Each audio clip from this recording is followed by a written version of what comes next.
Hello, everybody. Hola, and welcome to another edition of Web of Wyrd. This is episode number 32 with me, Davyd Farrell, and my co-host, Pete Jackson Main. Bro, how are you?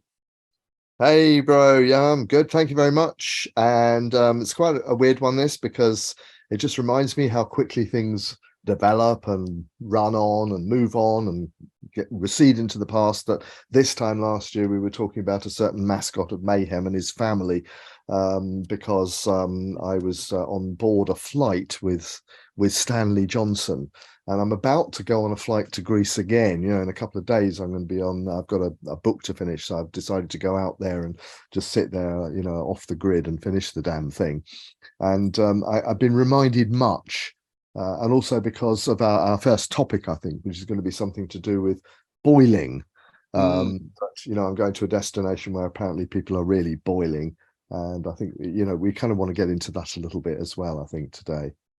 Right, yeah, that's going to be probably our first point of destination. But before we get into that, just want to again remind everybody that today is a very important day. It is Sunday, August the 13th, that this episode is being recorded on and going out on, which is a Venus Star Point Day, as well as being quite a few other things. And definitely recommend checking out the Moons and Mythos video that myself and Kelly Hunter did very recently, just a few days ago, talking about the energy of today, because today is the beginning of the 584 day cycle, but it's also the beginning of an 8-year cycle. And so it's really good that you brought in the sort of the loop. It's almost like your own personal, Greek delta, Pete, going back to what you were doing there this time last year. And hopefully you're not going to have a repeat and see Mr. Johnson on the plane again, but who knows? I hope not. Well, we've actually chosen a different airline this time, and we've gone up a step from EasyJet, I'm afraid. But yeah, you're absolutely right. It's just an amazing. It feels very different. It's like that was last year. We're all still laughing about the whole situation. We've got a few things coming up that we're going to laugh about. Well, I say laugh about, but some of them are quite serious, in terms of, for example, issues around sending immigrants to Ascension Island and, the operations of Cruella, Braverman and that. But actually, I don't know, I'm probably in honor of or because of the Venus Star Point transition, I'm kind of feeling very hopeful about things. I'm absolutely fascinated in that phrase that I think Kelly came up with in that piece of yours, in that YouTube of yours, about intoxicated chickens. What was it? Intoxicated chickens dizzyingly flapping their wings, trying to fly. I think that's something we should sort of explore a little bit. But there is a sense of, it's a very sanguine time. If I can use a term from humour or medicine here, a sanguine time, seems to me. People are sort of feeling hopeful and optimistic, and they're being a little bit more affable and cheery than they usually are. I've noticed this out and about, and long may it continue. Right, and it's good that you say that, because that's also been our experience since we returned from our journey to the heart of Mexico as part of the Quest of the Quantum Heart. We were blessed enough to feel the return, I would say, certainly in many places, the presence of the goddess energy, which is not something that has been present ubiquitously on our planet for quite a while. But I think that the affable energy that you're feeling is the return of the goddess energy, which is why this episode is entitled The Return of the Goddess, because I think what we're starting to feel and see in the world around us is the presence of the divine feminine returning and balancing everything. Now, it doesn't mean that everything's over, for sure, because the chickens are intoxicated, and I think we're going to try and decode that towards a latter part of the show, because I think it's a very interesting, it's a Sabian symbol about the Venus Star Point and where it is in the astrology today. And so that was the Sabian symbol that was given for that degree, which I think is 22 degrees, if I remember correctly. But I don't have that in my awareness right now. So we're just going to put that into our audience's awareness as a sort of a kickoff point. And then we're going to do our usual meander humorously through some items that are actually generally not that humorous. And of course, we're always just taking a sidelong look at what the hell is going on, mostly in the media. And of course, the media is not really an accurate reflection of much at all these days. Hence why we've got Mr. Reddy in charge, because he's just a continuing stream of pretty pointless and inane sound bites from what I can tell. But look, before we get into all of that stuff, let's get into the big burning issue that's burning issue. Yeah, so hit us with it, brother. I mean, obviously, you're about to enter into the hell realms by the sound. The furnace, basically. Yeah, I'm going to the furnace. Yeah. Right. And for those Well, people who've never been to Greece before, what is the average temperature there around this time of year normally, bro, in your experience? well, in the area I'm going to, about 30. Right. You know, What is it 30, today? 32 maybe. Well, actually, I don't know. I haven't checked, to be honest, but I know that this week it's expected to be in the region of 30, sometimes dipping to 29 from Oof, the last time I talked. And that's actually a very comfortable temperature. But, you know, we'll nice. talk about temperature a little bit later on Right. when we hit the sort of crux of this. Uh-huh. But I think since we last spoke, you know, someone, I can't remember who off the bat, was heard to say, you know, we're out of the age of, or the era of global warming. We're now in the era of global boiling. And there have Right. been a lot of boiling jokes flying around, you know, about whether we believe in boiling or not, or, you know, whether, you know, for example, if we've been inoculated against boiling, we can still continue to boil or pass boiling on to others. And maybe in some circumstances, it might be better to pretend that we don't actually, that we really do believe in boiling, even though we perhaps don't, because otherwise we could get into a lot of hot water, Oh dear. etc. And so, you know, and the climate change agenda, which is very, very much uppermost at the moment, sort of replaced the good old days of COVID-19 and the pandemic. And it occurred to me to wonder actually whether, you know, if you are a global boiling denier, you would be taken off YouTube in the way that you were if you denied certain other things or questioned certain other things in the public domain. And I think that, you know, somebody said that this is the biggest hoax that we've been faced with. And, you know, let's face it, the pandemic was a pretty big one. But then you could say that a similar one was perpetrated upon the populations in 1922 as well. So in fact, you know, there's a precedent for COVID, but is there a precedent for what's going on in terms of global warming at the moment? Well, yes, there is, in fact. And it's, if you look back into ancient prehistory of the Earth, you can see that temperatures was about 3 times hotter than it is now at certain points, and that there are natural cycles. We're actually literally at the moment in one of the Pleistocene ice ages. So this is not hot by the Earth's standards at all. And then you find out, of course, that the Guardian, bless them, are publishing figures about temperatures in Greece, which are read from the ground level temperatures, which are in approximately 10 degrees Celsius hotter than air temperatures, meaning that when they're telling you the temperature is 45, they mean 35 or 42, 32, 40, 30, etc. So we're and the Guardian, bless them, when this was brought to their attention, simply pulled all of the articles so that nobody could check it out, but didn't actually issue you know, any kind of correction about it at all. So basically, what we're, again, you know, if there's global warming and it's been caused by human activity, if that's an actual scientific fact, then I think probably it stands by itself. But if people are found to be lying in order to promote it, that really does rather raise a question over the entire construct in my mind. And that's really where I'm coming from here. I hope that's not too strong, bro.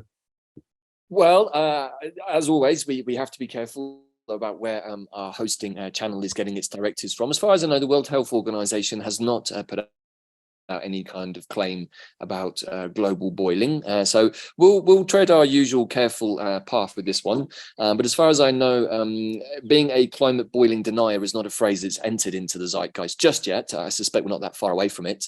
But yeah, I mean, as somebody who lived literally almost a decade in a country that had average temperatures that were probably into the 40s at air level, and experiencing the Middle East in the depths of, well, August actually, where temperatures do go over 50 degrees and to the point where car engines do occasionally overheat and blow up and tires do melt. I would suggest I lived through that for a decade and I'm still here, so I'm like 30 degrees seems like a walk in the park, relatively speaking, no offense. I'm possibly in that category already, I think. I think you probably are, bro. But I think, you know, I suppose my wider point was that there's a sort of sinister focus in all of this, and in very much, you know, it's a bit like the other thing I mentioned to you about. Did you look into Klaus Schwab's daughter? I who didn't know. who was What can you reported share? on widely on social media as having said that global warming lockdowns are coming, whether you like it or not. And there was subsequently a flurry of disclaimers put out, and the sort of fact checkers, as I call them, the fact checkers were out in force, trying to persuade everybody she didn't really say that. And I don't know whether she did or she didn't, but it was up there, and you'll never get away from it. You know what I mean? And Yeah. this. The idea that this is all being done in order to further restrict our freedom, expression of ourselves, our natural concupiscence, if you like, and I think it gets brought into really big perspective when, in the open, for everybody to see, we have global leaders taking helicopters and private jets to travel a mere 150, 200 miles, save themselves half an hour at the cost of 50 times the carbon imprint of a regular train or even car journey. We're being told that we have to limit ourselves, and at the same time, those who are sort of telling us that are freely and openly flaunting their wealth and their privilege. And I think that we have to ask questions about that. So I think you're referring that particular story to our esteemed friend, Mr. Rashid Sunook, That's the one. Prime Minister sometimes. The toilet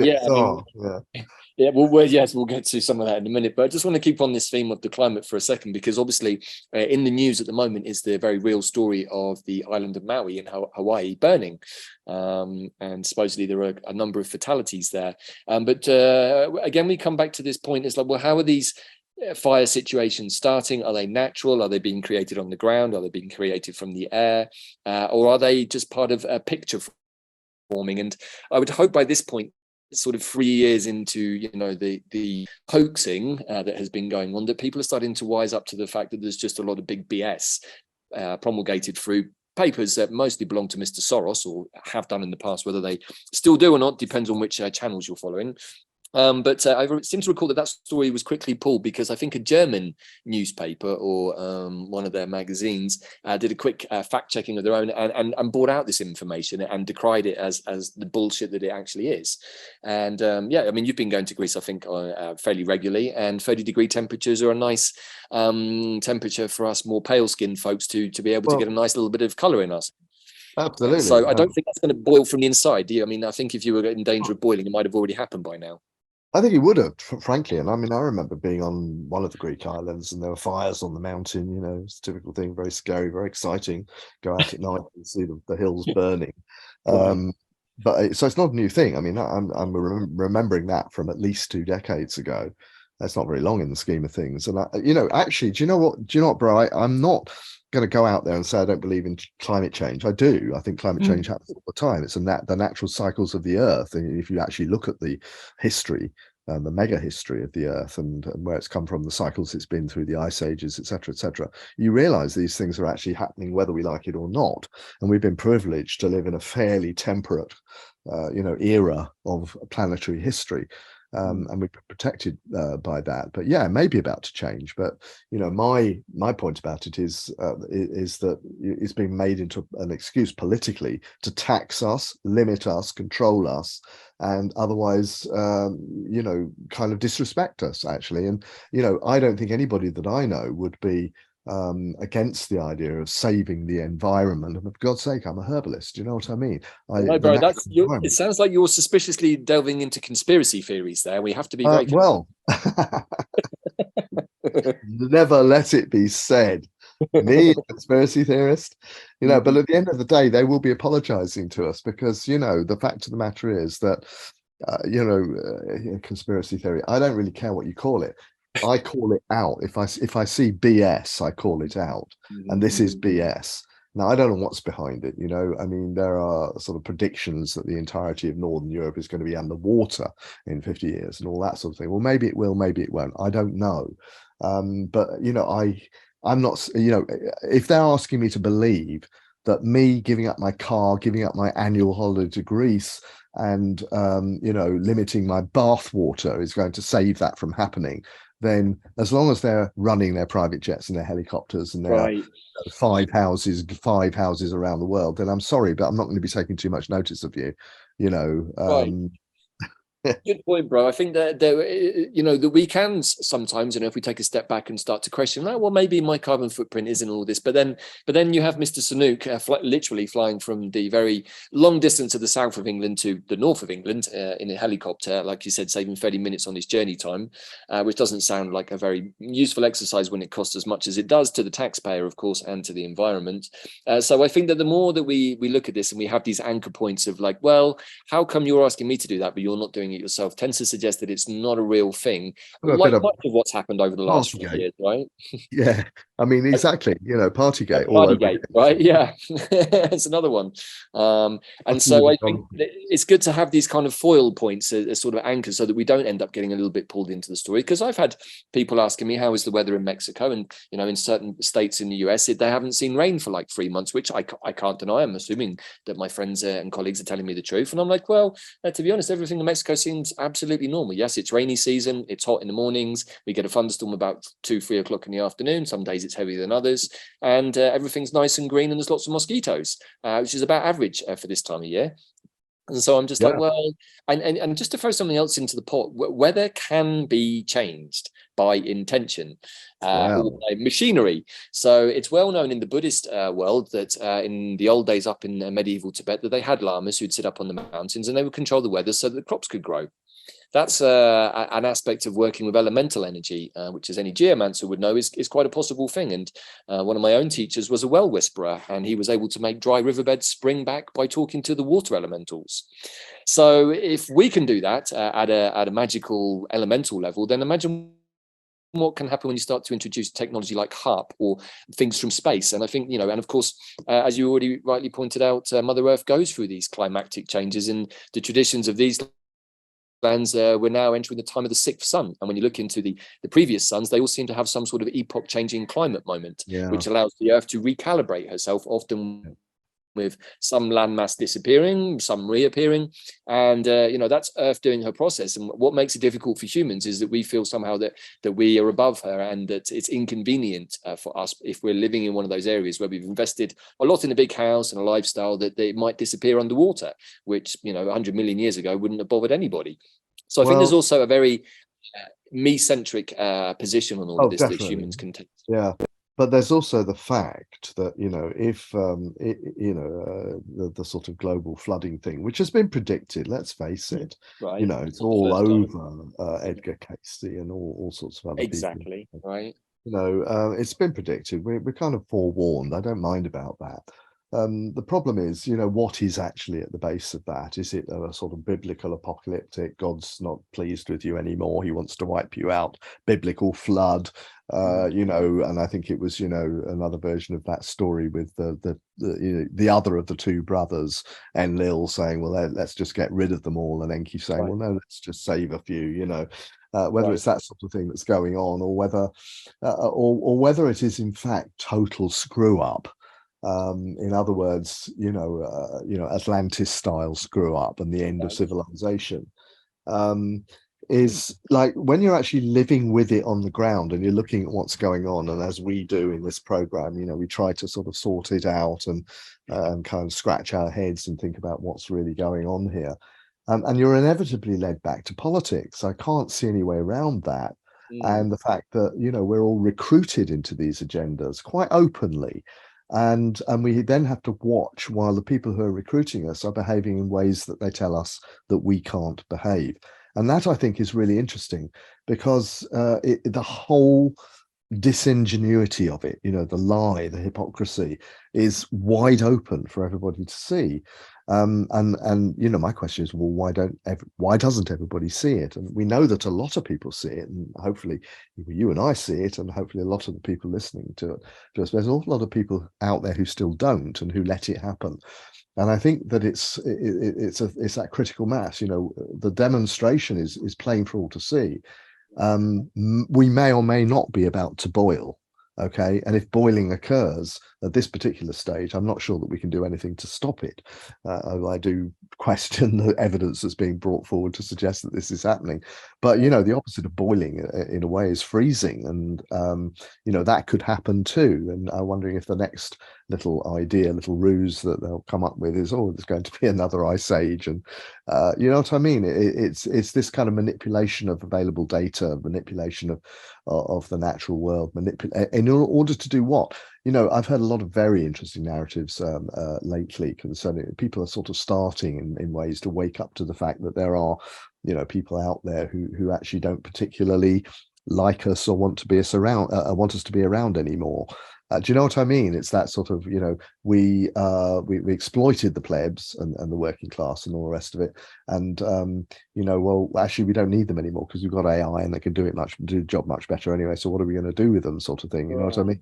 So from that point of view, it really is wake up time. I think it's about, are you interested in your life as a physical being on this planet, this beautiful planet, this amazing planet, and this amazing opportunity? Are you actually interested enough to get off your backside and do something about it? Or are you simply going to sit there and watch the BBC and drink in all of that stuff? I'm sorry, this is a bit of a rant. No, it's all justified, bro. I'm 100% here with you. Don't worry. I mean, you bring a couple of interesting points in there, which I just want to. You kind of casually threw them in. One was about the brothers Enkin and Lil, which if anyone's ever investigated the world of the Nibiruans and the Anunnaki, you'll understand what we're talking about. And funnily enough, it's been a big topic of conversation in this house even this morning, pondering on these things. And so I'd like to point our listeners to the very excellent book by a guy called Anton Parks called Eden, where he does a complete reading of the original cuneiforms that people like Zachariah Sitchin have read. And and also Atlantis. I love the way that was casually thrown in there too, because one of the things that we've been observing and talking about here and there, both on these podcasts and in private, is the unwinding of history and karma, and seeing how the story of how we got to this moment in time is being almost rewound back as we understand everything so that we can move forwards. And I've been wondering for some time at what point the Atlantean piece was going to rear its head, because that was also down, as we understand it, to the manipulation of technology, frequencies, possibly meddling with the climate. And of course, that then seems to result in some sort of deluge about 12,000 years ago. But the more we look into this, and particularly something me and Bella have been researching, the more understanding that the history that's given to us is just really mostly bullshit. Again, big BS. And this is where the interesting thing gets. And I want to bring in something you said before this call, which was about Plato's Republic and the theme of justice and true seeing. Now, the reason we want to bring that in is because when we are truly at a fifth dimensional perspective, you can see everything, and you don't need to guess. You don't need to try and work it out. You just see it. And particularly for those of our audience who like the same medicines that me and you do, those medicines, particularly our friend Santa Maria, can really help us with that. If we're able to be in a nice, calm, centered space in our hearts without any BS in our heads, we can ask these questions, as me and you do regularly, and we get to see a bunch of stuff. So I just wanted to throw that in because I think it's a kind of a nice segue into how do we discern what is being served up as a load of tripe on a plate that we're meant to swallow, and what is actually something that we can tune into and feel in our bodies as the truth. So where would you like to go with that, bro? Well, this is completely off the chart in the sense that we didn't really sort of set this up as a topic, but my immediate thoughts about that is that where we need to go, all of us, is deep into ourselves and into the physical substance of ourselves as well. And this is where the plants help. I think, for me, and I'm sure it is for you as well, where the plants sort of stand in as a kind of an energetic bridge between the physical and the finer realms, whether you call them psychological or causal or whatever. The 5D, as you rightly say, we can. There is a level at which nothing is concealed, and all the duplicity and the hypocrisy of people who are acting in bad faith and not to go back to your reminding me about Plato's Republic, not in the cause of justice.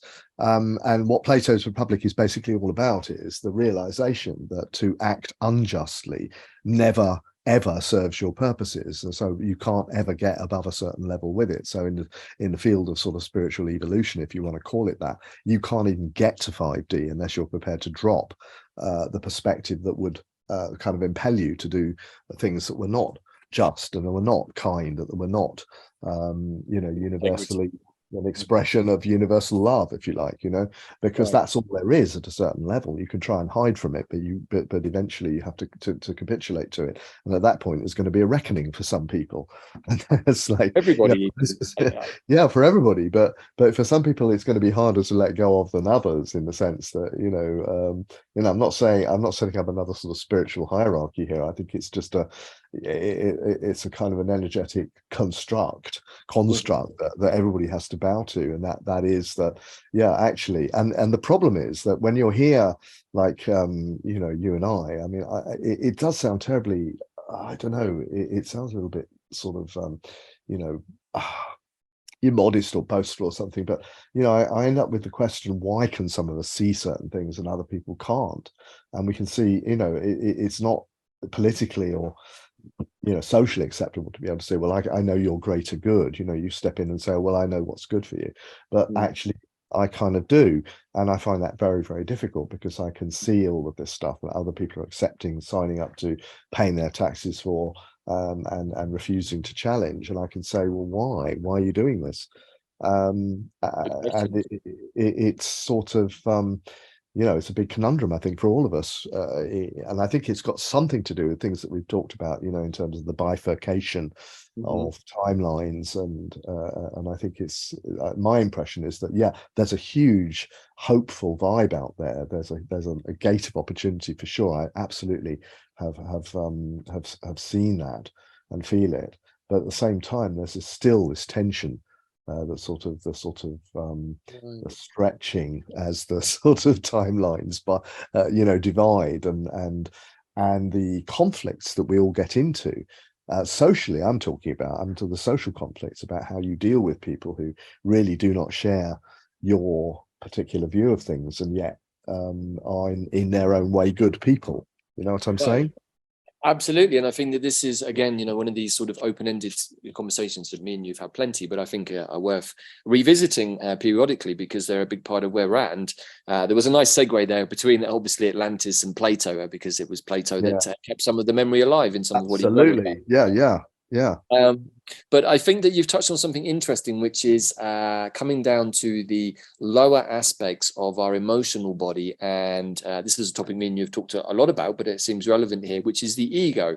Now, we're going to give two slightly different perspectives, I think, on this, both of which are valid in their own different ways. But the idea that we can see at a more clear 5D level, or even at a 4D level, we could suggest that maybe the likes of me and you have done lots of plant medicine that have been brutally painful at times, and have required us to assess what is going on in our emotional body. And so there's a training aspect that I can say my experience has gone on for over a decade, and it's been mostly brutal.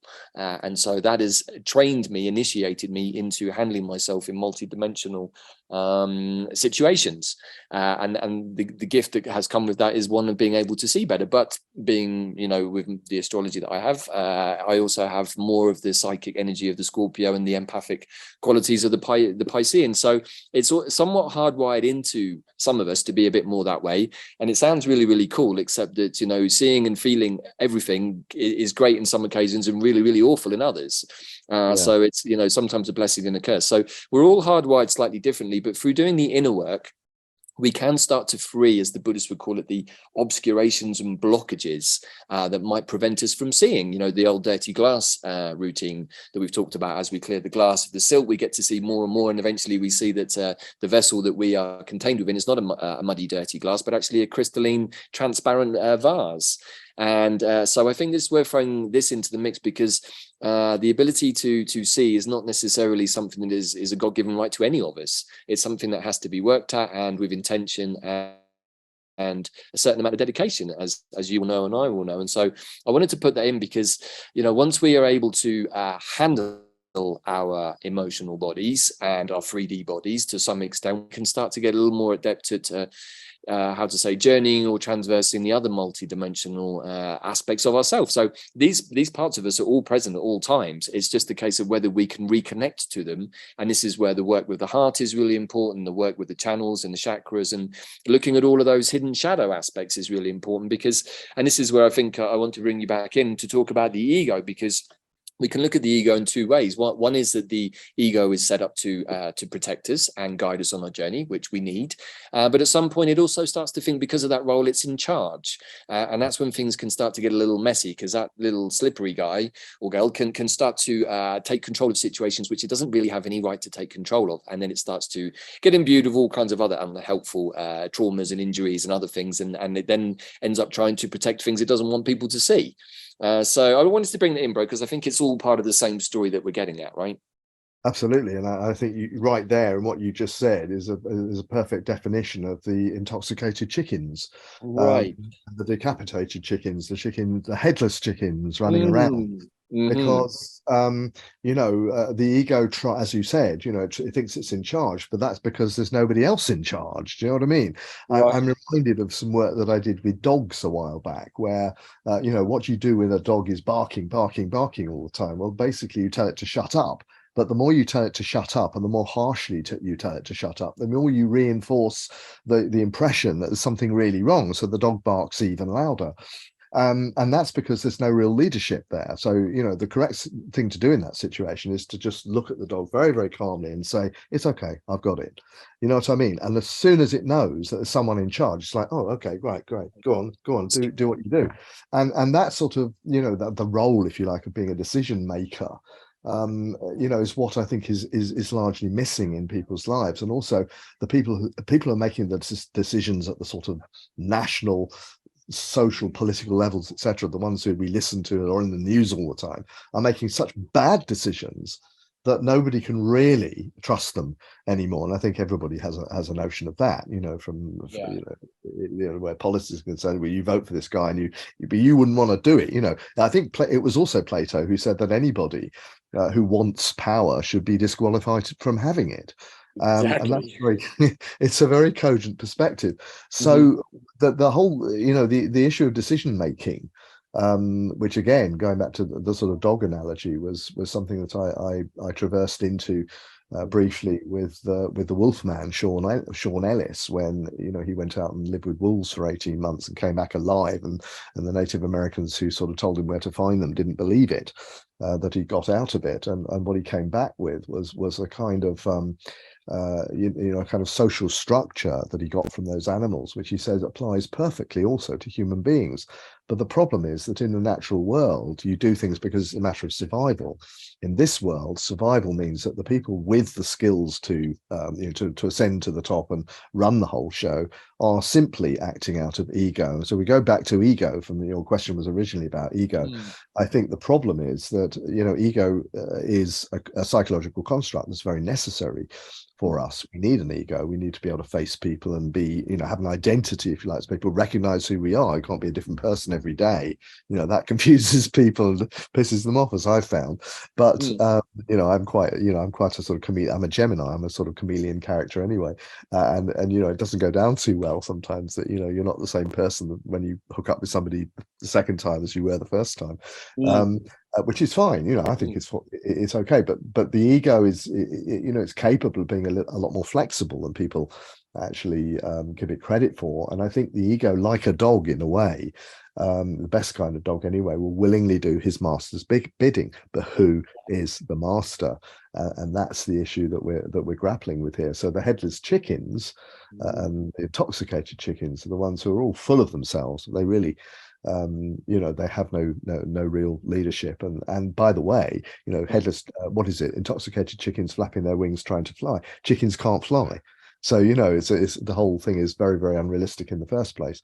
I'm not saying that we can't fly as individuals. I'm saying that we have to go through the steps, and we have to ground ourselves. And what I was saying just now, answer the question, well, what can we do to kind of prepare ourselves for this? I think we for me, it's about sinking back into the body, and that's why I like plants, because plants as physical, you can use them in energetic and vibrational ways too, but as physical medicine, which is what I do, can really help you it can ease the body and help you to settle into it, so that you don't necessarily have that experience of being kind of not at ease with yourself. I mean, I look at the people, we've been talking about a few people like Mr. Sunak, who looked to me looks like a startled schoolboy, not a comfortable place to be, or the other one that we sort of set up to talk about a little bit, Cruella, or as she actually is, Sue Ellen Braverman. Okay, so that's what she called herself, Suella, and set herself up badly for being lampooned, as we're about to do, I suspect. But but they don't look comfortable to me. They don't look comfortable in their skins. They might have good suits. Yeah, shapeshifters. Yeah, I mean, look, beautiful cue up there for I think for the two humorous pieces that we're going to play with before we go into today's plan. But I just want to bring in a couple of points there, because I think you're absolutely bang with everything you said. And so who is the ego in service to? Well, in my opinion, the ego is in service to the heart, because the heart is the direct conduit to our multi-dimensional self. And if we're in service to anybody, it should be our higher aspects, right? Because they have the plan for us. So that seems like a good idea. And what I can say from personal experience is that once we really sink into that place of surrendering to the higher aspects of ourselves, the ego goes, thank God for that. And he said a bad word then, but thank God for that. I can take a load off now. I was a bit like the dog who thinks it has to protect everybody, right? Yeah. I learned the same thing by observing dog behavior, that when the dog hasn't been properly trained, it gets confused as to who's the boss, and it thinks it is. And so it starts attacking the postman, and a whole bunch of stuff kicks off. Yeah. Right. Yeah. And so because it doesn't know who's in charge, and so it's confusing. So in the absence of leadership, both internally and externally, we have a world of very egoic beings.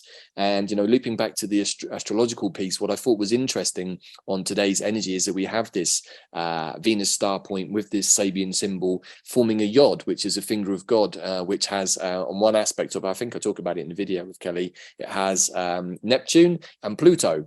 And so of course Neptune is very much about the many things, but it's also about illusion and the murky waters. And Pluto is also about the extremities of power. And so I think that's a very interesting yod to consider, when the point of it is the headless chickens. And who's intoxicated with what? Intoxicated with power, intoxicated with egoic ideas, intoxicated with, I'm right, I know that climate change is real, I'm right, I know that offered medications are right, There's all of these ego points that have been given to humanity to entrench people into a position. And unfortunately, when those positions suddenly become like quicksand, it could be a case of the intoxicated chickens thinking I'm going to fly because I've been given a load of information that I've believed 100%, but actually is not actually my truth. It could be quite a mess. And I'm suggesting that the way out of this mess is to, first of all, be eating a massive piece of humble pie and say, maybe I didn't get all of it right. And that applies to everybody, because we can't get all of it. And also for those that absolutely vehemently attacked others with their positions, saying, well, maybe this isn't quite what it looks like, and maybe you should have a think about this. And there's a big piece going on in the US at the moment about a special order that Mr. T signed, which was, I think, put into place during his tenure to make sure that when all of this big hoax was revealed, that the perpetrators, particularly in the media and the medical professions, would not be able to get off. And so there are many people with a still very vested interest in forcing certain agendas because they're covering their own ass, and are going to continue to do so for a while. So I think that should also be dropped into the mix, because some of those idiots, as you just rightly pointed out, are in the middle of amazing schemes. So we're going to start with Mr. Rashid Sunook first, because I think this one is funny, who has decided as our esteemed leader, maybe as a headless intoxicated chicken, that we need a toilet czar. Because obviously Britain is going down the pan. So what do we think about this one, bro? I can't. I honestly, I saw that and I just thought it's so appropriate. Isn't it just? I mean, we're not going to dwell on it too long, because I compared our glorious leader to a startled schoolboy earlier. Every time I see pictures of him, I think, well, where's his school cap? You know what I mean? Right. He's like boys out, like William or something. Or he reminds me of people. Yeah, he reminds me of people I used to know at school. Very, very eager, but somehow also, secure in the knowledge that their breeding and their connections are going to get them where they need to be. So he doesn't really have to do very much. All he has to do basically is to earn money for his missus, as far as I can see, to make sure as Well, many contracts go her way and the way, her family businesses. But the toilets are, in another sense, going back to the schoolboy metaphor, it's like the toilet czar is perfect. So Rishi, you can be the toilet monitor. Oh yes, great. That gives me a real sense of importance that I'm the toilet monitor now. But of course, it's not, is it? Because the toilet czar is not him. It's what's her name? Kemi Badenoch is at the center of this, because and she's sort of in line for getting the job of toilet, because after all, he's already got a job. He's prime minister, but he's wanting to appoint a toilet czar. And actually, I don't know, you can probably tell me more about what that means in terms of a job description. Well, yeah, I mean, also just something humorous came to my mind about heads being flushed down toilets at public schools. I have many friends who told me about that. So many resonances, bro. Yeah, that particular initiation. So I'm not going to go any further than that particular thought. But so the position of toilet czar, and this is again where a little bit of the woke stuff creeps in, because on the one hand, it does have some merit to it, which is because Kemi Badenoch is actually fairly anti-woke in her outlook on things, and so there is a desire to have unisex toilets, single-sex toilets, because of the danger, particularly to women, of unisex toilets and men dressed up as women and all that kind of weird stuff that we've looked at before, being in places where they shouldn't be and taking advantage of that and doing bad things to the female kind. So there is some kind of sense to it. It seems like a story that isn't really a story, because we've always had single sex toilets, and there doesn't really seem to need to be a discussion about it at all, and yet somehow it's now center stage in the media. I think the problem is, isn't it, that there are a lot of people busy identifying as certain things out there that are causing a problem. Because I saw another item today, just out and about, I was at the supermarket and saw the newsstands, and there's a big row going on here at the moment about gender wards and transgender people. Again, this is kind of off our allotted thing today, but the woke agenda comes with this sort of hefty sort of gender. The woke agenda comes with a gender bending agenda as well. Yeah, which is absolutely right. Can you say that twice in a row? I don't know. Let's try. The woke agenda comes with an agenda bending agenda. Yeah, I can. Good one. You can. Good. I mean, yeah, it's only a story because of there being this other story that doesn't need to be a story at all, right? To continue with that kind of theme, it's like we were perfectly comfortable. I think, at least I was, with with single sex toilets. So it's only because of this new gender bending agenda that we've now got a discussion where we have a toilet czar in the mix, and for them to need to be a toilet czar. So on the one hand, I think it is a sort of a justified idea, but at the other hand, a completely ludicrous one, which if anyone had suggested a toilet czar 10, 15 yees ago would have been laughed at, and rightly so. So I think that we're getting ourselves tied in knots here with not only the words. I also think, bro, it's a massive smokescreen, isn't it? Of course. Because it's so woefully deficient in any kind of meaningful, significant human common sense. As usual, we have to ask our question: what is it we're being diverted away from looking at? And there are many candidates for that. But I think we also wanted to mention Cruella. Yeah, so that was a kind of a good headway segue there into the other. It's not really humorous, only because we're making it so, but it's actually quite deplorable, really, the more you look at it. So hit us with it, bro. What's the story?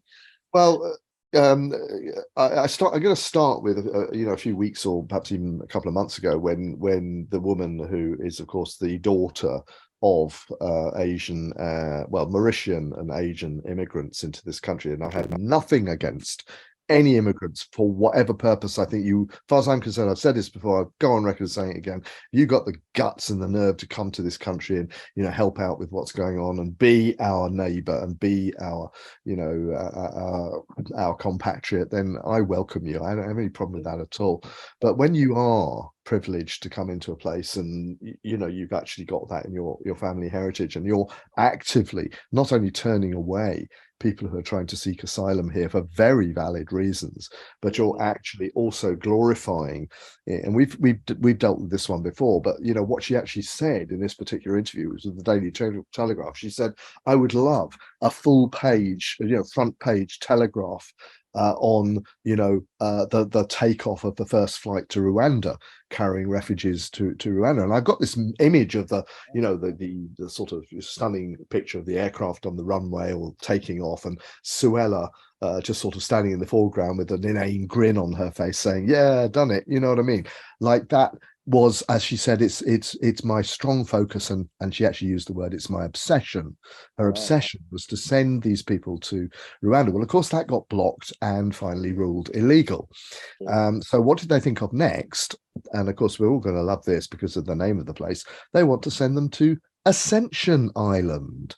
Now, one hopes that the Ascension bit of it, at least, might be a positive result for the poor people who are being sort of farmed around the place like this. But of course, can't also escape the historical fact that the Ascension Islands include Saint Helena, which is where we put Napoleon Bonaparte when he pissed us off too much. So basically it's a British prison camp. And again, where are we going with this? Suella, by the way, Suella Braverman, we call her Cruella for obvious reasons. Everybody's calling her that now, but she set that up for herself. Her name is Sue Ellen. So she didn't have to call herself. She called herself Suella because she thought it sounded cool, but actually she's ended up as Cruella, which is exactly what she is. Right. So, yeah, I mean, there's quite a few bits and pieces there. So something dropped into my awareness as you were saying that. It's like, we don't actually know who any of these people are. Are they even real? Is there really people being shipped to Rwanda or Ascension Island? And if so, who exactly are they? Maybe they're really, really devious criminals and not immigrants. There's a whole... Well, they are. I mean, don't you know? But she actually said this. They're actually, drug pushers and pimps and prostitutes. That's what they are. That's what she's saying. Are those all the people that got disappeared out of prison due to their connections to Mr. Epstein? There might be qualified doctors, but they're whores. You know what I mean? Right. So, I mean, the reason I say that is, there is a whole track, as we've discussed a little bit off camera and on camera sometimes, of people being removed from positions of power, and we're just watching a stage performance with actors and clones and robots and God knows what else. So I'm wondering whether there's a sort of a pass the parcel going on here with the great undesirables, the headless chickens, the people who maybe have already being decapitated for whatever reasons. We're getting into a little bit of the macabre Scorpio world here, but this is stuff that's actually quite out there in many, many channels and is being openly discussed on pretty much everything apart from CNN and BBC. So, depending on where you look, there is other information, and it's like, this is such a headline story that really shouldn't be a story at all, glorifying why we're trying to ship these supposedly poor unfortunates who are just trying to find their way into our country, and why it's become such a big story. So it is making me wonder whether we're being pointed at, who are these people exactly? Are they disappeared global players? Are they international cartel people posing as politicians, for example? And if so, are we looking at another sort of Gitmo story? And for those that haven't followed that, there is a very long and fairly well storied, if were to look, account of many of the people in power being taken to Gitmo over the last 3 years for sentencing, as yet unseen to the masses. So I'm wondering now what this story is really about, and I hadn't thought about that until you said all of that, because we obviously were having fun with Cruella's name and a whole bunch of other stuff, and I'm not in any way meaning to poke fun at the people who may be the ones being put onto the plane, but we don't actually know who they are. I mean, we haven't had an interview person to person with these people. We haven't heard their stories. All we've got is more media. And, we are being pointed to the fact that Ascension Island, which is a glorious name, but is actually a dry and barren island close to St. Helena and Tristan da Cunha, somewhere in the South Atlantic, maybe doesn't have that much element of ascension at all, unless, of course, you are now a headless chicken. So who knows? I think that's a very interesting one, and answers on a postcard from our audience if anybody has any deeper insights into this, because I think there's a lot more to this story than even we have been considering, perhaps, bro, and I think it's definitely one to keep an eye on. I think it's always good to say that, we may not have the full SP on this, and to put that out to the listeners as well. We don't know what's going on. That's why we're talking. I mean, you get together, and it's, I'm also struck by the fact that you're in Mexico, I'm in the UK. We're in completely different kind of, relations to whatever is going on in the geographical sense. And yet, there was a time when humans just used to get around together, before, about maybe 3.5 years ago, before lockdown, when we actually used to get together in each other's homes and have a couple of glasses of whatever and talk about these things. And now we're doing it on the internet in front of, maybe a bigger audience, to be sure. But we don't know everything. Absolutely, we don't. And I was, as you were talking, I was thinking, well, actually, you're quite right. We don't know that those people really exist. I mean, only today there's been another horrible, sinking off the coast of France, and the government have come in for some flack on that. And Rishi Sunak's response to that is, it's the French's fault, So the whole sort of Anglo-French thing comes into this. Now these poor people are being caught in in the middle of an internecine battle or squabble between the English and the French. Who needs that?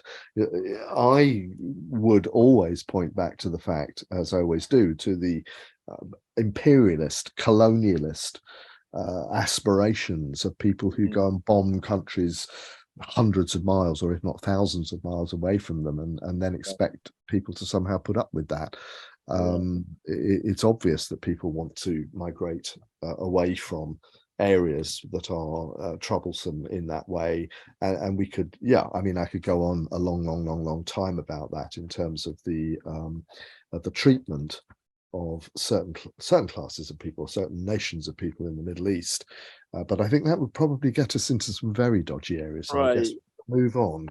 Well, yeah, I mean, just as you say that, and before we move into the final segment, which is going to focus more on the plant of the day and the goddess energy, but I think we're sort of bringing it to a place of like, well, as we always do, like, what is going on in the world and where is everybody at? And so you just mentioned our cousins across the channel there in good old France. And of course, they've been in the news very much recently with the situation in Niger, which has had some sort of coup or apparent coup. And again, we know that the players on the global stage like to set things up so it looks like there's two forces at work, and actually it's the same force doing both things. So I think that's very interesting. And of course, the French colonial piece is a big part of that story. But also, perhaps more humorously, is that the cousins in Canada, who are, of course, led by that very interesting character, Mr. Trudat, who's now going through the process of a separation from his wife. There's been some speculation about a possible bromance with his with his friend over in France. So we'll just leave it at that. It's a humorous story. There's lots of good memes going around, but as always, there may well be an element of truth in all of this. And if you do a bit more poking around into Mr. Macaroon's personal relationships, you'll understand that there's maybe more to that story than perhaps anyone had considered before, at least for the masses to consider. So lots of weird and wonderful things from the web of Wyrd as usual. But today is Venus Star Point Day. It is the return of the goddess. That's what we've penned it as. And so we've kind of, I think, been ambling through various situations. And the one you just mentioned there, I think, is really pertinent, which is sociability and being able to be sociable again with our comrades, our brothers and sisters, without feeling like we're getting slimed, without feeling like we're having to edit ourselves, or without there being some element of division laid on top of us. And so that energy of the balance and harmony and everything's going to be okay. And I love this phrase, the idea of a user-friendly world, right, where everything is set up for us to have everything that we need is a concept that I think has been sorely absent for quite some time. And so create it. I mean, this is the thing, it's up to us. We need to create it. Carry on. So this brings us to the world of the goddess plants, and one of our favorite ones is, of course, Dear Santa Maria, which is going to be, I think, a topic for a much deeper dive, which we'd both love to do at some point. But today we're going to focus on another plant that we both know, which is sacred basil, which very much has the energy of the goddess. So I'm going to hand over to you, bro, to guide us through your initial thoughts about this plant and how it can help us really invite the energy of the goddess, the sacred feminine, back into ourselves and into our lives, so that we can all start to live in a user-friendly world where we can see the BS for what it is and just simply go, well, okay, fine, if you want to believe that, that's up to you. Meanwhile, I'm living in a user-friendly world where everything looks and feels quite a lot different, right?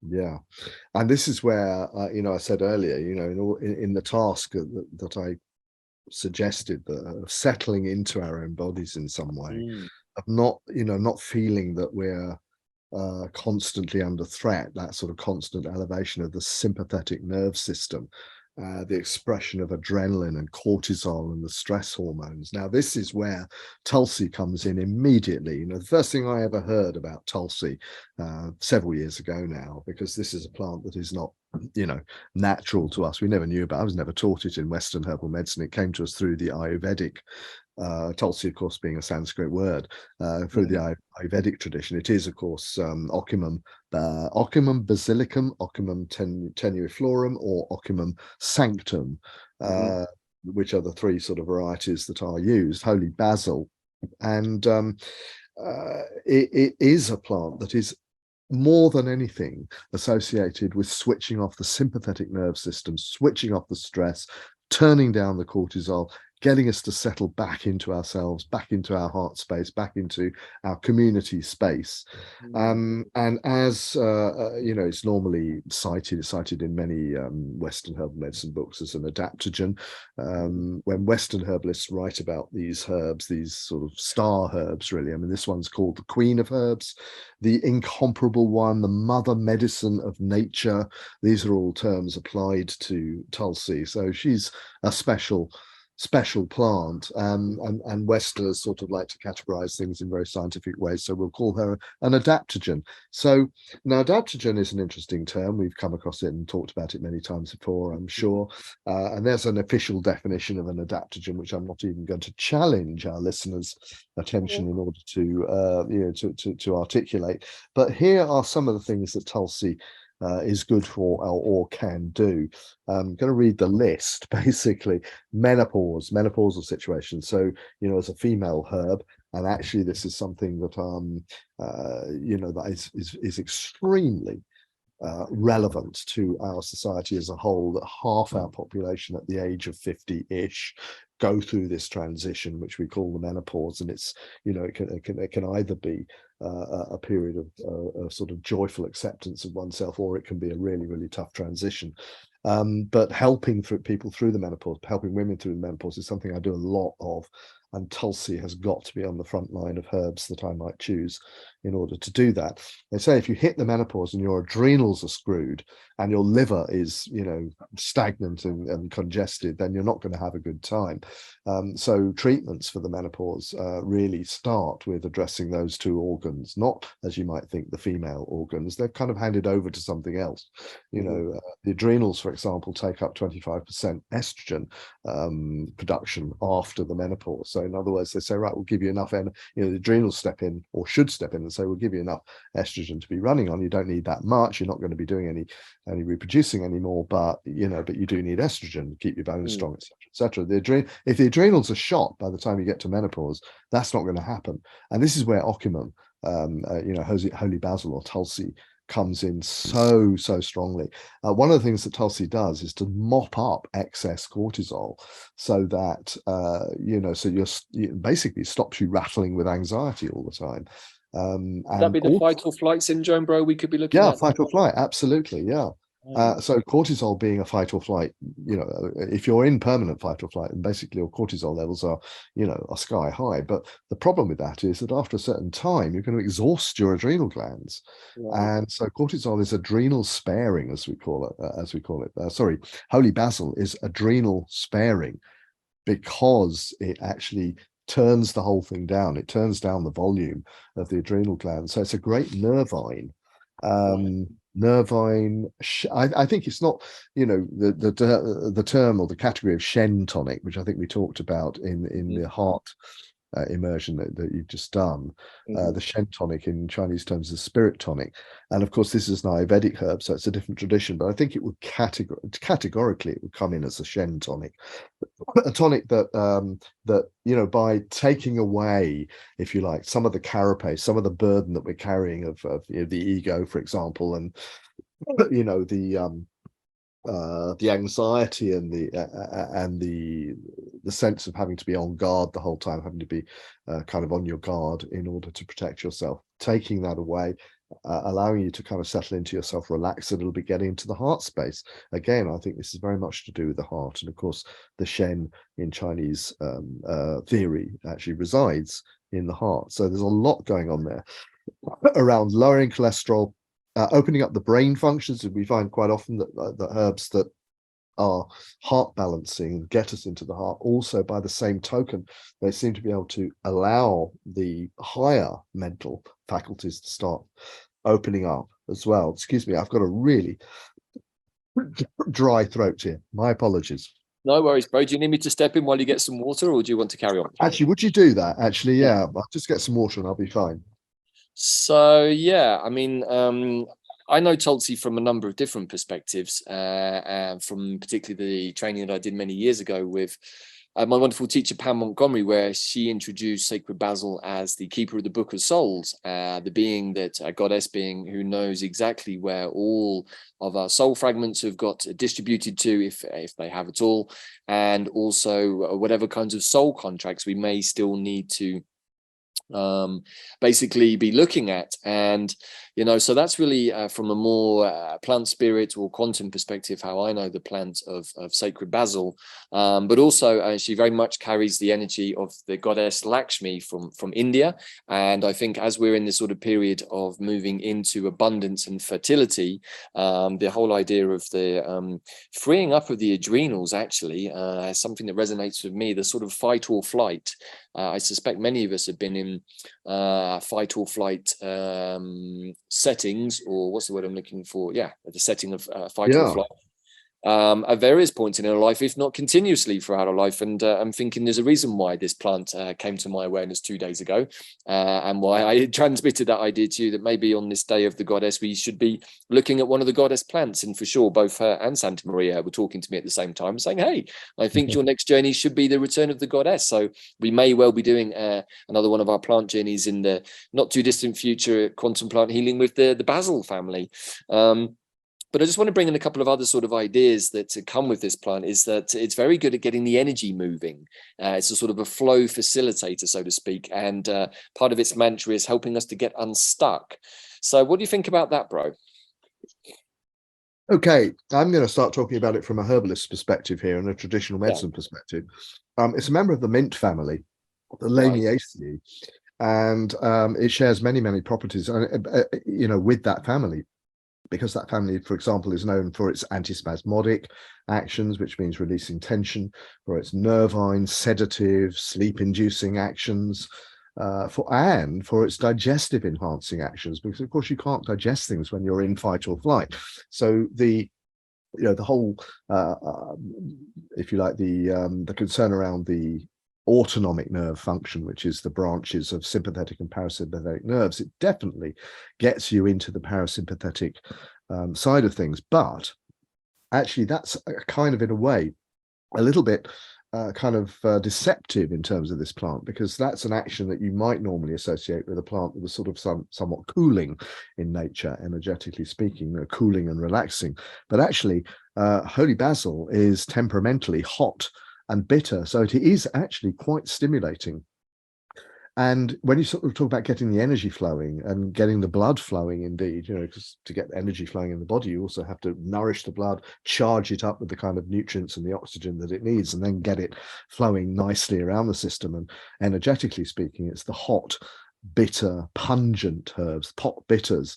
Hot bitters are particularly interesting because they are the ones that also get the digestion system working as well. So in other words, the whole thing about this plant is to, first of all, is to put you in a space where these natural physiological things can start to work to energize you, to increase the rate of cell metabolism, to kind of make sure everything is nourished, everything is looked after, all of that side of thing.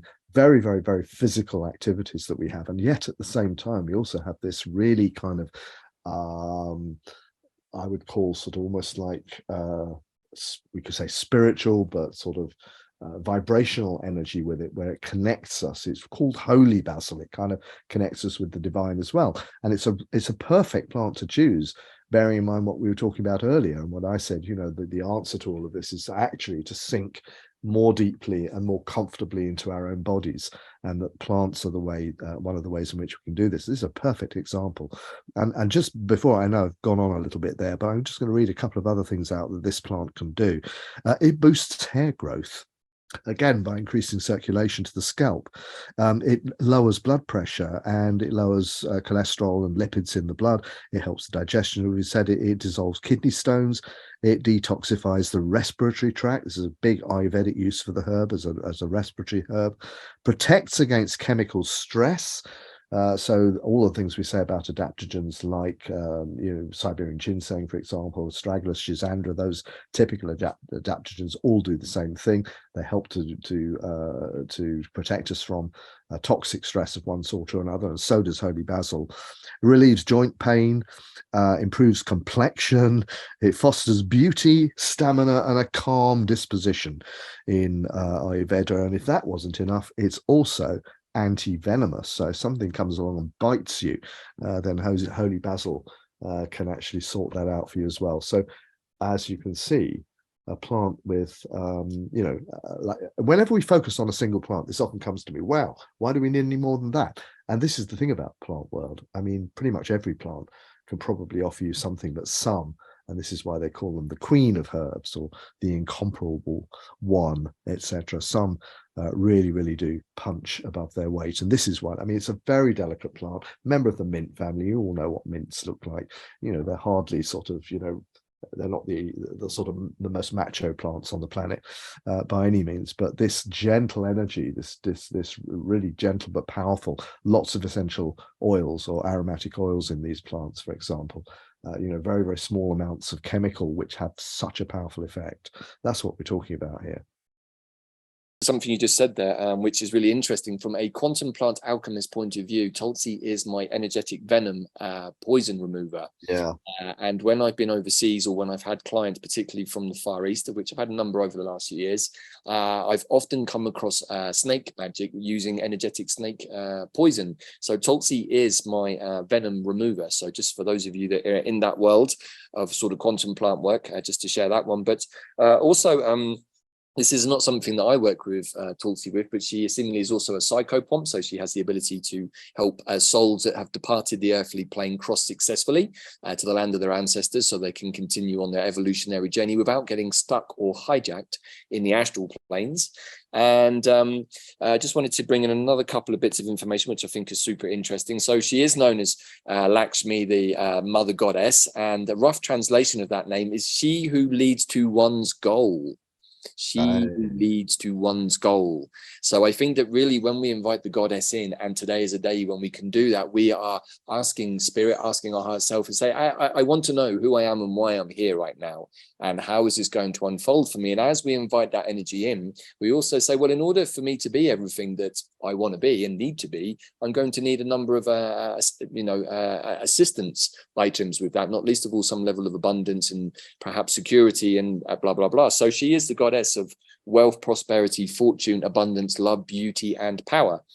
Now, I'm assuming that the last one is obviously in a balanced internal way, rather than, again, slipping back into the paradigms of the world, which we're now leaving behind, where power as the ultimate aim of some of the individuals we've been talking about today is not the actual end goal. And we're talking about more of an internal power. But what I think is interesting is that she is known in the Ayurvedic tradition as the queen of herbs, but in the Western tradition, when it was then sort of traded into the Christian world, it became known as the king of herbs. And the reason for this is, apparently, according to Christian law, she grew at the site of Christ's crucifixion, specifically where his blood fell on the soil below the cross.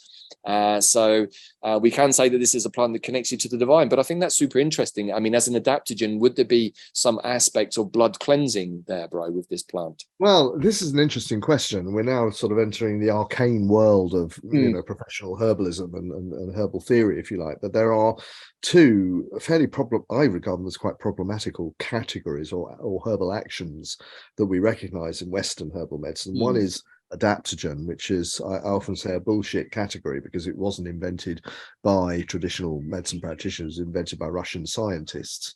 So they came up with this idea of an adaptogen. They applied it to a couple of three plants originally that grow in Russia, which are Siberian ginseng, rhodiola, and raponticum, all of which are hefty candidates for the job of what the other people might simply call a tonic. So that word adaptogen, it comes with a certain sort of cultural overlay, if you like, that causes a few problems. There's another category, which is the alterative. Now, alterative was an old medical category to describe a medicine that was in its own way also a tonic, but it had this particular ability to be able to disencumber the body. So in other words, the idea behind toning a body is also to say, right, well, get rid of stuff you don't need, and then everything's going to work better. So a lot of these plants, which of course include some of our favorites like dandelion and nettle, and also burdock, and you know, a number of other plants that are known as alterative herbs. And the alterative herbs have sort of been, if you like, given a nickname of blood and lymph cleansers, and they're much, much more than that. They're nutritive tonics and all sorts of, you know, they do all sorts of things for us, metabolically speaking. But I've often been asked, you know, in class, for example, when teaching it, isn't there some kind of a weird kind of sympathy or identity between alteratives and adaptogens? When you consider that alteratives like burdock is an alterative, for example, but has also recently been classified as an adaptogen, and you're actually still starting to bring the two categories together and think, well, yeah, actually, in many ways, if the body works better through whatever mechanism, then it's also going to be better at detoxifying itself, because that, after all, is a natural function. So, you know, and then there's all sorts of other things that we can actually kind of you know, bring into this discussion as well from a herbal perspective about how we might use these herbs. But anything, for example, which promotes a better flow of blood, oxygenates the blood by providing better, you know, better digestion, for example, which Tulsi does, all of those things it does, then yeah, to some extent would also be regarded as a cleansing and purifying, as well as a kind of toning and building plant. So yeah, I'm with that completely, 100%. Interesting. So as we enter into the final couple of minutes of today's podcast, just want to again reinforce the energies of today, and how inviting a plant like sacred basil into your life, which can do many, many things. I mean, there's lots of information out there about this wonderful plant, and it does have one of the most incredibly fragrant smells you can imagine from a plant. You barely even have to touch it, and it releases this incredible aroma. But it is good for all of the things that you've said, and decreasing anxiety, but also the more energetic level, it's known for being able to balance and open the chakras. And if we've been working on the heart chakra, or indeed any of the chakras, you know, we've been talking about accessing the more 5D aspects. Well, that involves having your crown chakra certainly in a much more open space, and not being hijacked by some of the other energies in our world that seem to seek to pretend to be the higher realms and perhaps aren't, and perhaps again the headless chicken's intoxicated on an energy that perhaps is not exactly all it pertains to be. Could be another understanding of that interesting Sabian symbol. So this really is a plant, like you said, maybe it can do everything, and we're finding more and more that there are these incredibly balanced, beautiful spirits, and this is a goddess plant. And you know, just as an interesting point, the last time I did a retreat with this beautiful plant was on the big powerful conjunction that happened astrologically back in January 2020, and much of the life that I'm now living were the prayers that I put into that particular retreat, working specifically with sacred basil or Tulsi. So, you know, I also just want to reiterate to everybody that when we work with powerful intentions and we're clear in ourselves, we have that clear channel from our hearts to our higher selves, by the user-friendly nature of planet Earth, and by the will of our higher selves, there is only one thing that can happen, and that is that they will manifest. The only thing that can stop them from manifesting is our own blockages, and then quite often that can be the ego, because it knows better about something, and we can actually convince ourselves to not allow things to manifest, right? And you know, the universe only hears positive affirmations, and so one of the things that people often say is, I don't want this and I don't want that. So what does the universe hear? I want this and I want that. And what we're doing actually is calling in the very things that we don't want. And I would dare to suggest that our friendly ego somehow perhaps plays a part in that, maybe thinking it's doing the right thing, or maybe just because it's not completely under control. So I just want to bring all of these energies in, because when we've got these powerful portal days, and today in the Mayan calendar, it is also a portal day, and we have a powerful new moon coming up with the energy of Leo, which is really all about the royal sovereign heart. We are, I think, in many ways being invited to invite back in the goddess energy, so that we can become balanced within ourselves, so that maybe the more external yang energies that have been present in our world in the last, I'd say, millennia or two, which have led to this over exaggeration of the ego, perhaps now can be toned down. And maybe with all of the things that you've just talked about there with Basil, eliminating the fight or flight, the overworking of the adrenals, digestive issues, all of those things that can perhaps be a result of all of this can now just start to be softly and gently sort of ironed out. And we can perhaps come or invite into our life a place of balance so that we can connect more fully to that 5D place, so that we can see more easily, and so that we don't get emotionally triggered, and so that we don't get tricked by BS that's being pumped at us through the media or by our politicians, and we can take a much more balanced overview and say, well, that doesn't feel like my truth. And I think this is what we're being invited into, as a place of, well, what is your truth? And is your truth clear, coherent, and aligned because you've done all of your inner work and you've worked with beautiful plants, like Tulsi or many other plants that we've discussed before, like the heart medicines we've been working with on the quest of the quantum heart. And when we enter into that space of the heart, it can be painful, as me and you have talked about, and many people have experienced. But also, once we get the heart back into a place of coherence, so that it is the organ that really the ego is in service to, everything starts to look a little bit different. And I think that is the theme that we've touched on all the way through, right, bro? More inclination to be sociable, not having to feel like we're editing or being divided or any of those things, because that's not really a balanced world either, is it?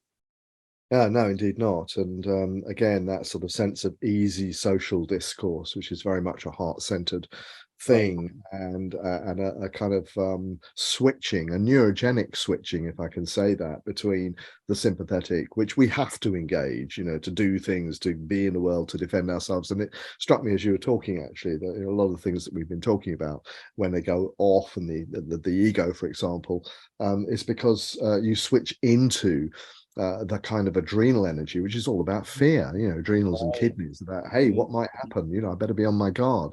And we have to have that. That's part of life on Earth. That's part of the duality of it. That's part of, every animal knows that, particularly if they're prey, that they have an instinct which tells them to run away or freeze, fight, flight, or freeze. But the other side of that is the rest and digest, but also the chill out, have a party, get to know each other, throw your arms around each other, and just create a space where that fear can't get in. That is so valuable in this particular era of ours. And we have to do it, we have to try and do it with each other if we can, but we also have to do it for ourselves in the absence of being able to create an ethos and a community that is based on those things. We're all living in our own boxes and fighting with each other over our garden fences and parking spaces out the front. I'm talking very personally here with what's going on in my immediate neighborhood, rather than kind of finding out what makes each other tick and saying hi in the street and that sort of stuff. Well, that's just, interestingly, this week has sort of started to happen, because I live in a place where, we can look out, I can look out in the window here and I can see the street below me. There's nothing much happening right now. Sometimes it's really, really, kind of a lot of people around there, a lot of noise. There's a few mad people going up and down, ranting and all of that stuff. It's all really, really interesting. And if you can accept that and say, okay, I'm quite enjoying being down here with some humans and kind of getting on with stuff. That's kind of a parasympathetic thing. That's kind of, the kind of dropping of the ego and the dropping of the defensive barriers and all of the stuff which sort of gets us into trouble with each other, and just really started to relax. I think it's also a function sometimes in the UK of whether we're having a good summer or not. We've had a lot of rain recently, but now the weather's started to get better, just as I'm about to leave, of course. But it's that sort of, those are the thoughts that come to me, bro, around this whole thing, is that yeah, you're absolutely right to sort of to highlight that kind of dropping of the sort of fear-based response, that side of the ego that is always fighting for dominance and fighting for its life almost, but it's not really its life. It just thinks it is because of the way that it's been trained. So we need some better training for the ego, for sure.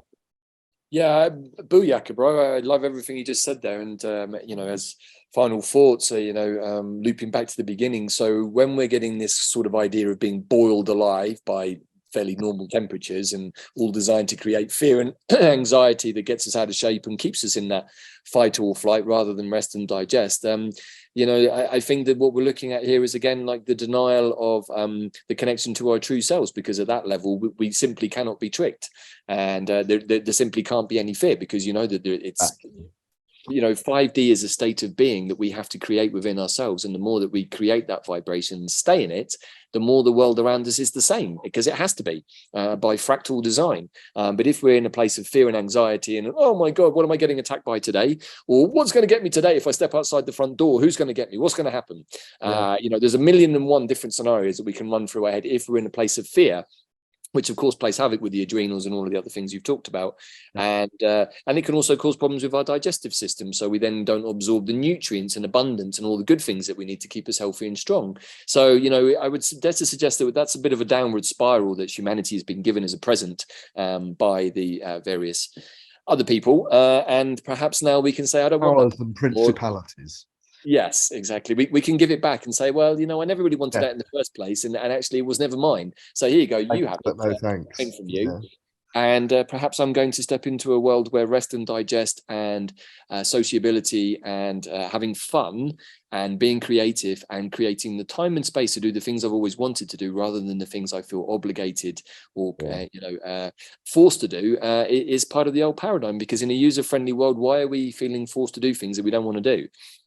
So I want to throw that out as a final prayer, because it's the one I'm working with at the moment. Is like, I have long been calling in more time for myself to engage in creative endeavors that I haven't done since I was a kid, and asking myself, why haven't I done this? And there's a million and one reasons and excuses and stories, all valid in their own ways, and have all helped me get to where I am now. But I'm feeling like, I feel like I need a change. My parasympathetic system has been shot to shit, basically, throughout most of my adult life, and I'm tired of that. And my adrenals are definitely knocking loudly on the door and saying, buddy, I think we could do with some of that plant, that basil plant that you were just sat next to. That sounds like a good one. So I think that that's a beautiful way to loop back, bro. So do you have any final thoughts, comments as we wrap up today's Web of Wyrd? No, I think you just about said it all there, or we've said it all between us. But just really to emphasize again, as I seem to quite often these days, actually, don't forget to breathe into that heart space and stay with what makes life worth living, and remember that it's actually very, very simple. There's love or there's fear. Where do you want to be? Right. Yeah, booyah, keep it real, man. So this has been a slightly extended version today, partly because we haven't done one for a little bit, and it's also big energy today, and we wanted to talk around a number of different themes. And hopefully, as always, our audience has got the bits and pieces that we've somehow extrapolated from talking to each other for an hour and a half. We don't always know where these conversations are going to go, but I feel like many interesting things have arisen out of that without necessarily any definitive answers, and that's not what this show is really about. It's just a sidelong look at what's going on in the news, in our personal world, and how does it all make sense, right, bro? Yeah, I don't think we do definitive answers, do we? It's like, no, because there aren't any really. That's the point. Kind of, there aren't any. That level of definition is kind of, it's an illusion anyway. I think it's much more fun to stay in a space of, okay, it could be this, could be that, whatever. Let's just, let it roll. Whatever feels good to you as the individual. Whatever feels good. Particular moment. Absolutely. Right? So I think combining our friend El Dandolero with the sacred goddess of Tulsi is an interesting mix. That's an interesting one. Yeah. Open up the channels, be in the moment, be creative, see the synchronicities, and let it flow. And I would like to invite all of our listeners to enter into that space with the energy of today and moving forwards. This is the beginning of an 8-year cycle, as Kelly beautifully talked about in Moons and Mythos. So if you haven't seen that, do check it out. There's lots of beautiful clues there to how to navigate your life. But the more we look at the astrology and the more that we sink into the heart space, the less we have to be worried about anything, because everything is pretty much laid out. All we have to do is be present as a witness to observe it and participate in it. So without further ado, thank you, bro. People can find you again where online? thenaturalcenter.com if you want. I'm going to be offline for 3 weeks now. Right. I'm happy to stay, but do remember, you can still send me an email. I will pick it up eventually. Right, and of course, you have a new book coming out soon to do with iridology, which we will definitely be focused on in the show very soon, and probably doing a more extended piece on quantumplanet.world. But that's it for today, everybody. Thank you for tuning in to this special Venus Star Point Return of the Goddess Wyrd, and we'll be back. We never know when exactly, but we will be back at some point to do another show. And in the meantime, enjoy the energies of the day. Keep it real, keep it empty, and keep it in the heart. So take it easy, everybody. Ciao for now.